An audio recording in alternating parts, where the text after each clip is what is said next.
वडील बंधु, जय माता जी। मैं आपका अपना विजय सिंह राठौड़, जर्नलिस्ट, सूरत गुजरात से। आज मैं आप सबको लेके आया हूँ यहाँ पे जो राजस्थान के जोधपुर के नागणा गांव में, जहाँ पे राठौड़ वंश की जो कुल देवी है माँ नागणेचिया, उनके दर्शन करवाऊँगा। साथ ही साथ ये नागणा ट्रस्ट के जो उमेश सिंह जी है अध्यक्ष, उनसे भी मुलाकात कराऊंगा। उमेश सिंह जी आराबा साहब, चलिए मैं आपको ले चलता हूँ उन्हीं के पास।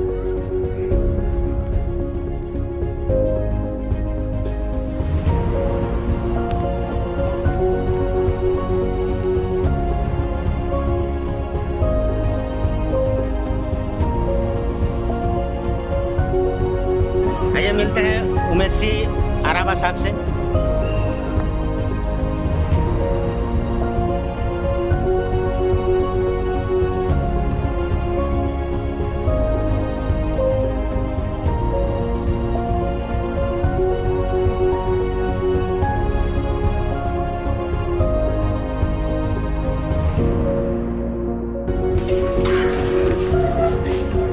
ये है हमारे उमेश सिंह जी आराबा साहब, ये नागणा टेम्पल के मुख्य यहाँ के अध्यक्ष हैं। हम उनके साथ मैं अध्यक्ष नहीं हूँ, अध्यक्ष महाराजा जोधपुर है, मैं ट्रस्टी। अच्छा, ट्रस्टी हैं। और हम इनके साथ ही पूरा एरिया का विजिट करेंगे। आइए चलते हैं।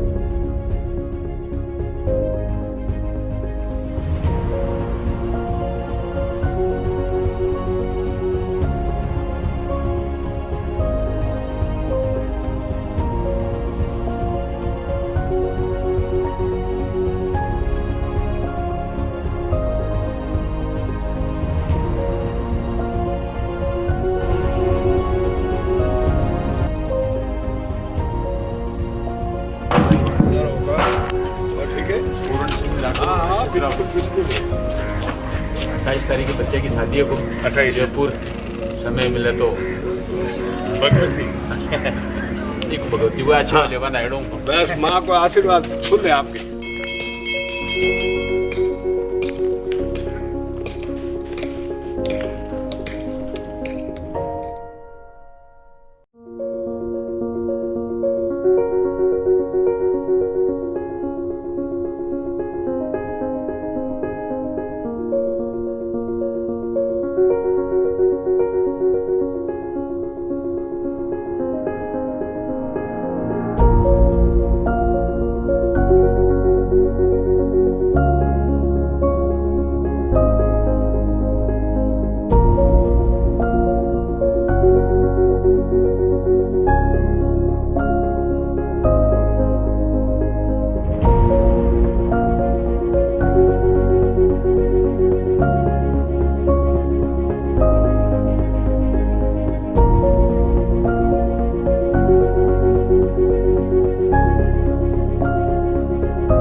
पत्नी सहित यहाँ मंदिर आवे ने तो बाबू जी के पत्नी सहित आधी परिक्रमा होती, पूरी नहीं होती। अच्छा। क्यों मालूम है?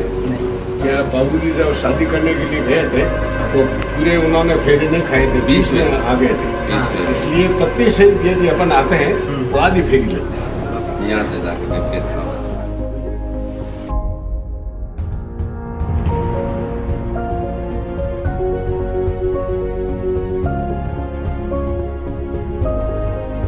यात्री की सुविधा के लिए हमने ये काउंटर ट्रस्ट की ओर से यहाँ स्थापित किया है, ताकि कोई भी भक्त जो मंदिर में दर्शनार्थ आते हैं और अपनी इच्छा से मंदिर में सहयोग करना चाहते हैं तो उनके लिए ये काउंटर है। उनको यहाँ से रसीद देते हैं और जो 21,000 से ऊपर और 21,000 तक की जो भी रसीद कटवाते हैं उनका जैसे अभी आपने देखा था उस हिसाब से उनका मान सम्मान करते हैं। ये हमारे सहायक मैनेजर है उत्तम सिंह राठौड़ है और पहले ये उसमें सर्विस करते थे पुलिस में, ठीक है। बाकी ये हर समय यहाँ रहते हैं पुजारी। जैसे अभी आपने बात की थी कि भाई बाहर से कोई आता हवन करना चाहता है वगैरह, तो उसके लिए मैनेजर साहब आए, इधर आओ। नारियल वगैरह जो भी प्रसाद वगैरह चढ़वाती है तो वो यहाँ चढ़ाते और ये लोग चढ़ाते हैं। ये नांगने सा राठौड़ है, ये पुजारी है, ठीक है ना। ये ट्रस्ट की तरफ से ये पूजा वगैरह करते हैं। और जैसे कोई यात्री संग लेकर के आते हैं या वो अपनी तरफ से हवन करना चाहते हैं तो पहले ये हमारे मैनेजर है रणवीर सिंह जी राठौड़, पहले आर्मी में सर्विस करते थे और अभी यहाँ वरिष्ठ में इनसे पहले परमिशन लेनी पड़ती है। उनके लिए हम अलग शिरोमणि ब्राह्मण जो पूजा पाठ विधि विधान से करता है उनके लिए व्यवस्था करते हैं।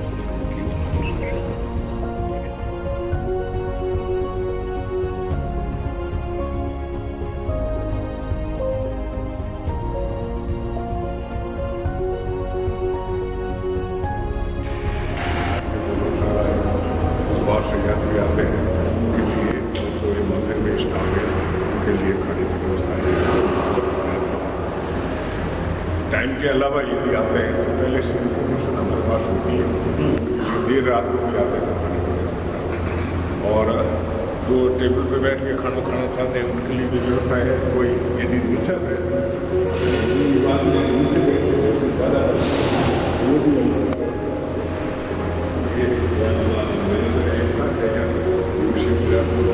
पार्टी है और ये इंचार्ज है और ये सहायक इंचार्ज है, ये सब ये काम देखते हैं और गुजरशाला हम ठेके पे देते हैं। मैटेरियल सब अपने ट्रस्ट का है, हम खाली लेबर बनाने का वगैरह खाना खिलाने का वो हम ठेका देते हैं साल में।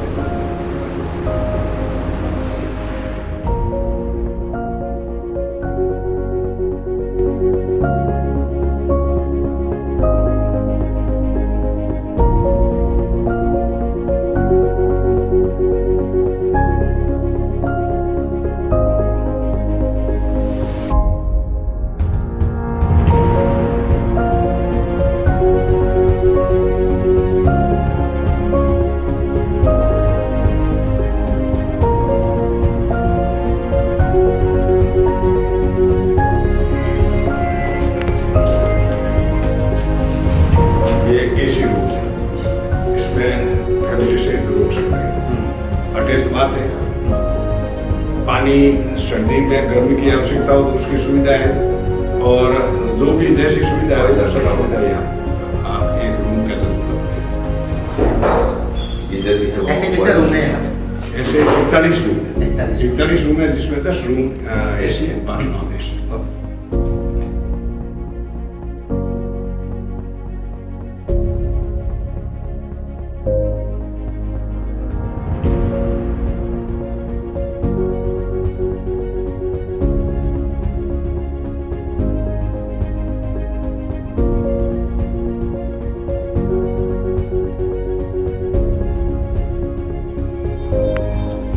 फिर एक बार आपको नमस्कार करता हूँ।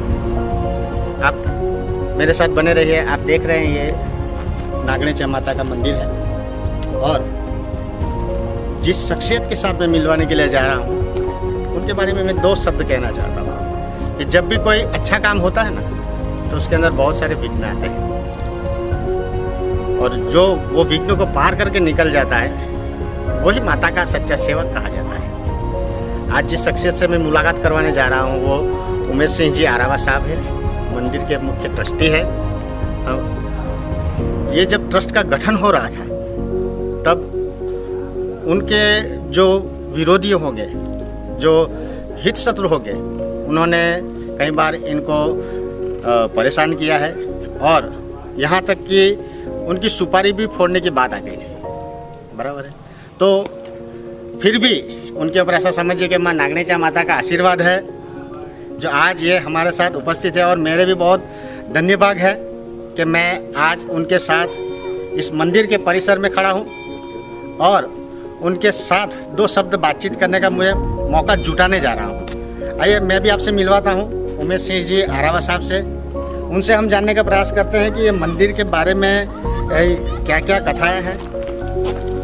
ये नागनेचा माता का जो मंदिर है उसके बारे में ये जो हम शूटिंग उतार रहे हैं वो कई लोगों के पास बहुत सा मैसेज जाएंगे, तो कुछ बताइए। मेरा नाम विजय सिंह। विजय सिंह जी, आपको और आपकी पूरी टीम को बहुत बहुत थैंक्स कि आप माँ के इस दरबार में 2 दिन से एक बहुत ही आम भक्तों के लिए, थ्राउट इंडिया के लिए लोगों को इस मंदिर में जो भी एक्टिविटीज़ रही है, जब से मंदिर का विकास शुरू हुआ है या कितना पुराना मंदिर है, ये पूरी आप जनता के सामने आप पेश करेंगे। इसलिए मैं ट्रस्ट की ओर से और हमारे ऑल आर स्टाफ की ओर से आपको और आपकी पूरी टीम को बहुत बहुत धन्यवाद। जय नागनेश्वर। ये मंदिर 800 साल पुराना है। पूरे भारत में राठौड़ वंश की कुलदेवी का मुख्य धाम है। राठौड़ों का पहले शासन दक्षिणी भारत में था और दक्षिणी भारत में जब मुगलों ने शासन ले लिया और फिर राठौड़ों का शासन हुआ उत्तरी भारत में। उनकी कन्नौज राजधानी थी। जब कन्नौज में भी मुगलिम वहाँ पहुँच गए और उनका शासन हुआ तो राठौड़ों ने यहाँ मारवाड़ में आकर के अपना शासन स्थापित किया। उस समय उनकी राजधानी खेड़ थी जो यहाँ से 40 किलोमीटर दूर है। वहाँ का मंदिर पहले दक्षिणी भारत में था और दक्षिणी भारत से फिर उत्तर भारत में हुआ। तो उस समय जो मारवाड़ के शासक थे राव दूर जी, और उन्होंने अपनी पूरी टीम को साथ लेकर के माता जी को सिर के ऊपर लेकर के वो पैदल यहाँ आए और यहाँ से राजधानी जा रहे थे जहाँ उनकी राजधानी थी। माँ का मंदिर वहाँ स्थापित करना था, लेकिन वो उन्होंने यहाँ विश्राम किया। एक नीम का बड़ा पेड़ था। ये राठौड़ वंश के लिए नीम का पेड़ है नी, ये कुल वृक्ष है। अपने राठौड़ों के लिए कुल वृक्ष है ये, जैसे कुल देवी है वैसे कुल वृक्ष है अपने राठौड़ों का। तो उस मंदिर नीम के नीचे माता जी को बैठाया और माता जी कहा, माता जी आप आराम करो। उसी समय कोई लेडीज वगैरह दौड़ करके आई कि ऐसा आतंकवादी लोग आए हैं और हमारी गायों को चुरा करके ले जा रहे हैं। तो वो राव दूर जी और उनकी पूरी जगह टीम थी, वो आतंकियों को गायें छोड़ाने के लिए दौड़ के चले गए। तो वहाँ काफ़ी यहाँ से 10 किलोमीटर दूर वो काफ़ी घायल भी हो गए थे, लेकिन गायों छोड़ा करके वापस आए। जो ही वापस आए और माँ के सामने अर्ज की कि माँ मैं ऐसी हालत में हूँ, फिर भी अभी आपके आगे हो तो अपने यहाँ से चलते।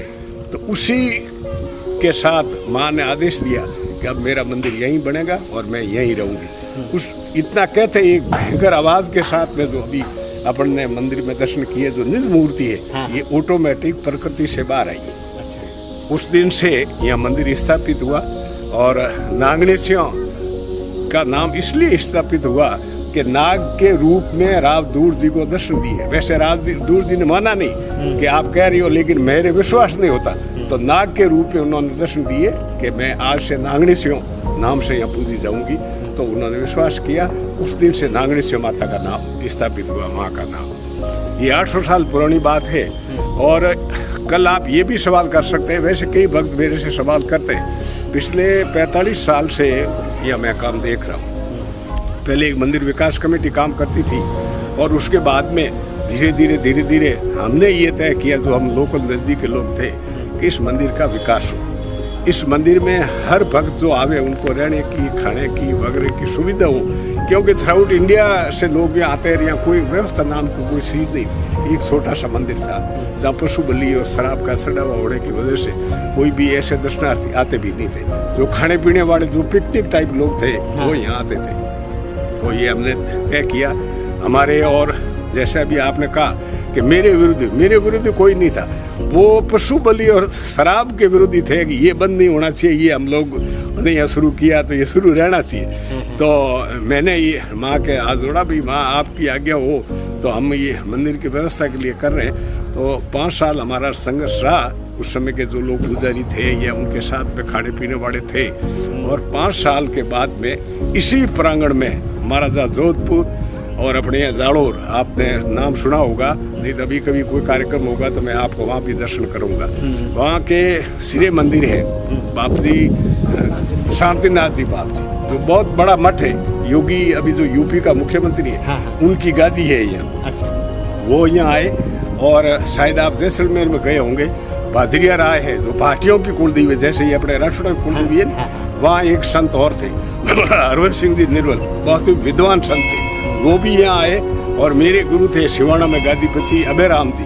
ये तीनों संतों ने यहाँ आकर के समाज के साथ में बैठ के बातचीत की और महाराजा जोधपुर को यहाँ बुलाया कि आज से इस मंदिर में पशु बलि शराब का सड़ावा नहीं होगा। उस दिन से ये शराब का सड़ावा बंद हुआ।